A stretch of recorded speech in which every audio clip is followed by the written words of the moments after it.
Capítulo 11. Milagro traumatizante. Nota. Cuando digo venas digitales me refiero a las líneas y marcas en el cuello de Tony Stark en Iron Man 2. No pudo moverse. Su cuerpo se negó a hacer lo que le dijo.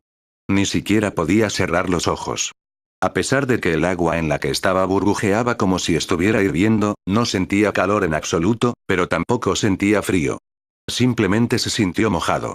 Se podía sentir una sensación extraña e indescriptible en cada centímetro de su cuerpo. No dolió, pero tampoco se sintió bien en absoluto. Se sentía como un cosquilleo, como si una pequeña descarga de electricidad recorriera todo su ser al mismo tiempo. No sabía cuánto tiempo había estado sumergido en la piscina verde, pero después de un tiempo el agua dejó de retumbar y se estancó, y recuperó el control de su cuerpo.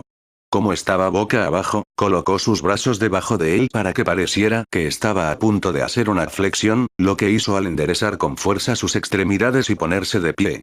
Estaba frente a la pared y se dio la vuelta para verlos de R. La cabeza del demonio estaba ahora a unos 3 metros de su fuente de vida y tenía las manos entrelazadas detrás de la espalda. Estaba mirando a Mercer con una cara tranquila. Mercer mostró los dientes en una expresión que claramente decía que estaba ciego de ira. Quería agarrar al líder asesino por el cuello y sostener su cabeza bajo el agua, que lo hizo inmortal hasta que se ahogó. Toda una muerte irónica. Tú, eres un hijo de puta. Mercer tenía una ira tan grande que no podía formar un insulto o una amenaza coherente.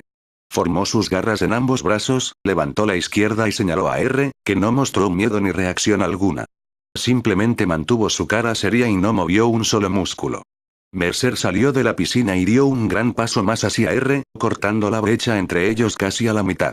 Voy a clavar mi garra en tu espalda, agarrar tu jodida columna vertebral y, el resto de su amenaza murió en su garganta cuando su visión periférica atrapó su garra, y notó que había cambiado. Se llevó la mano armada a la cara para que quedara a unos 30 centímetros delante de él y desplegó sus garras plateadas de aspecto metálico. La parte inferior de ellos ahora tenía dientes dentados como una navaja. Comenzó a preguntarse y miró su antebrazo blindado y sus bíceps.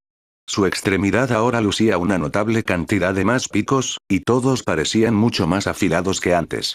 Su brazo completamente negro ahora tenía líneas rojas que parecían venas digitales que subían y bajaban, desde el hombro hasta la muñeca. Le recordaban a un laberinto. Miró su otro brazo y vio que tenía exactamente los mismos cambios. La curiosidad comenzó a reemplazar su furia, y formó su espada letal en su brazo derecho y vio que también tenía un laberinto incrustado, excepto que mientras las garras tenían las rojas, la espada tenía un laberinto negro de pesadilla corriendo desde ella. De extremo a extremo. Su extremidad ahora lucía una notable cantidad de más picos, y todos parecían mucho más afilados que antes. Su brazo completamente negro ahora tenía líneas rojas que parecían venas digitales que subían y bajaban, desde el hombro hasta la muñeca. Le recordaban a un laberinto. Miró su otro brazo y vio que tenía exactamente los mismos cambios. La curiosidad comenzó a reemplazar su furia, y formó su espada letal en su brazo derecho y vio que también tenía un laberinto incrustado, excepto que mientras las garras tenían las rojas, la espada tenía un laberinto negro de pesadilla corriendo desde ella. De extremo a extremo. Su extremidad ahora lucía una notable cantidad de más picos, y todos parecían mucho más afilados que antes. Su brazo completamente negro ahora tenía líneas rojas que parecían venas digitales que subían y bajaban, desde el hombro hasta la muñeca. Le recordaban a un laberinto. Miró su otro brazo y vio que tenía exactamente los mismos cambios.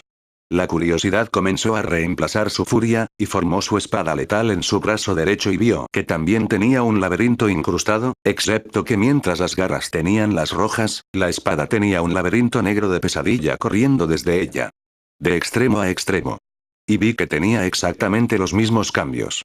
La curiosidad comenzó a reemplazar su furia, y formó su espada letal en su brazo derecho y vio que también tenía un laberinto incrustado, excepto que mientras las garras tenían las rojas, la espada tenía un laberinto negro de pesadilla corriendo desde ella. De extremo a extremo. Y vi que tenía exactamente los mismos cambios. La curiosidad comenzó a reemplazar su furia, y formó su espada letal en su brazo derecho y vio que también tenía un laberinto incrustado, excepto que mientras las garras tenían las rojas, la espada tenía un laberinto negro de pesadilla corriendo desde ella. De extremo a extremo. Hizo aparecer su garra en su brazo derecho y miró a R con una mirada de 1000 metros. Con la mayor parte de su ira convertida en confusión, notó que sentía algo dentro de él. Se sintió mareado. Eso fue reemplazado por una enfermedad completa. Se dejó caer sobre sus manos y rodillas y cayó al suelo justo debajo de su cara y boca.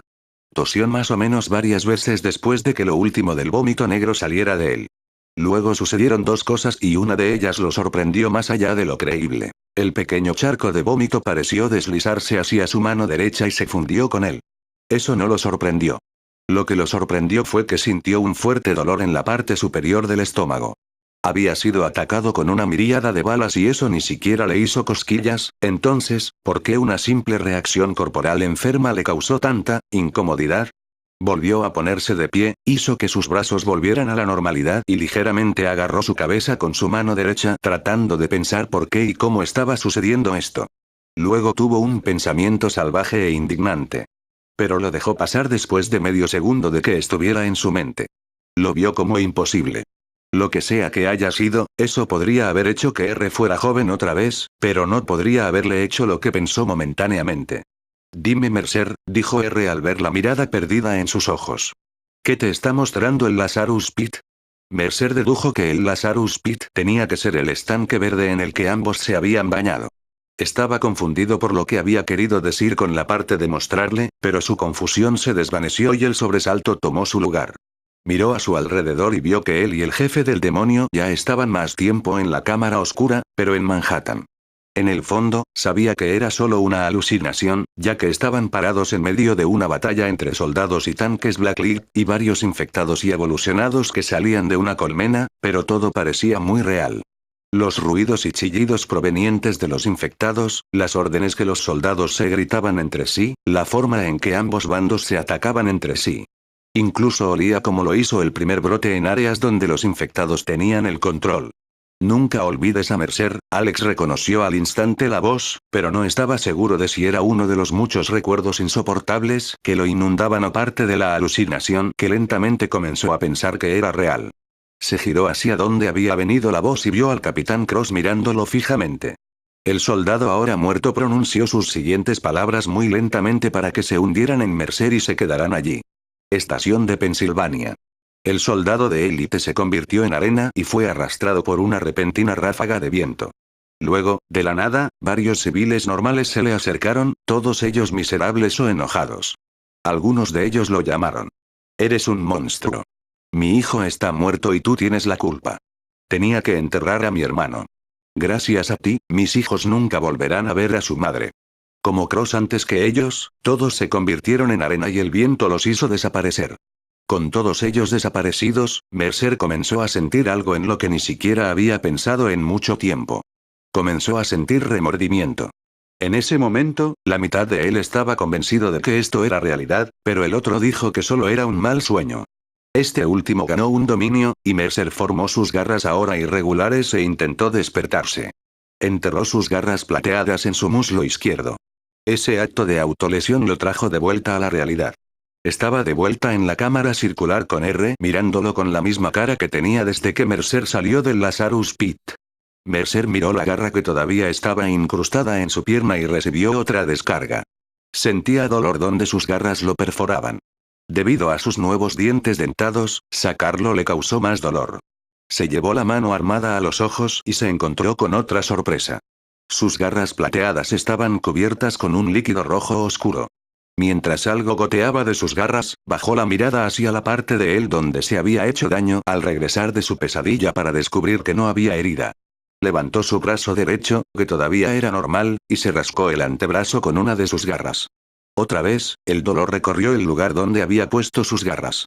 Hubo un corte en él por un breve segundo antes de que Blacklead se filtró fuera de sus bordes, lo cubrió y luego pareció hacerlo sanar instantáneamente. Aunque la herida desapareció, el dolor que la acompañó permaneció por un momento antes de desaparecer también. Miró su garra que todavía estaba cubierta con el líquido carmesí profundo, y se dio cuenta de lo que era. Fue sangre. Entonces supo que Lazarus Pit le había hecho lo que él pensaba que era imposible. Había sentido remordimiento por el brote. Él podría sangrar. Podía sentir la punzante sensación de dolor. Ese pozo no era nada menos que un hacedor de milagros, ya que ambos lo habían vuelto más peligroso y lo habían vuelto parcialmente humano. El primer pensamiento que no le traumatizó fue una pequeña idea que le dijo que ahora tenía el derecho real de llamarse a sí mismo Alexander J. Mercer. Miró a la cabeza del demonio, que todavía estaba de pie allí en silencio esperando su respuesta. Con todo lo que le había sucedido en solo 5 minutos, Mercer no pudo darle una respuesta porque su humanidad recién descubierta lo hizo caer y desmayarse debido a la experiencia traumática por la que acababa de pasar. Cuando volvió en sí, dejó escapar un gemido y se frotó la cabeza encapuchada con la mano normal. Miró a su alrededor y vio que estaba solo en el mismo techo que su guía de antes se había mostrado a él y lo hizo perseguirla. No sabía cómo llegó allí, y realmente no le importaba en este momento. Saltó hacia el cielo en dirección al iceberg Lounge. Vio que aunque era lo que podría llamarse muy libremente humano, todavía tenía sus poderes, fuerza y velocidad, y ninguno de ellos disminuyó de ninguna manera. Durante todo el camino de regreso a su casa, no pudo evitar preguntarse cómo reaccionaría Ivy ante esto. XXXXXXN/A. La razón por la que lo hice así es para agregar intensidad. Ahora puede distraerse con el dolor que seguramente sufrirá cuando pelea y su oponente tiene la oportunidad de, no diría que gane, pero aléjese antes de convertirse en su cena. Además, agregó la oportunidad de verlo luchar para no ser omnipotente/invencible por más tiempo.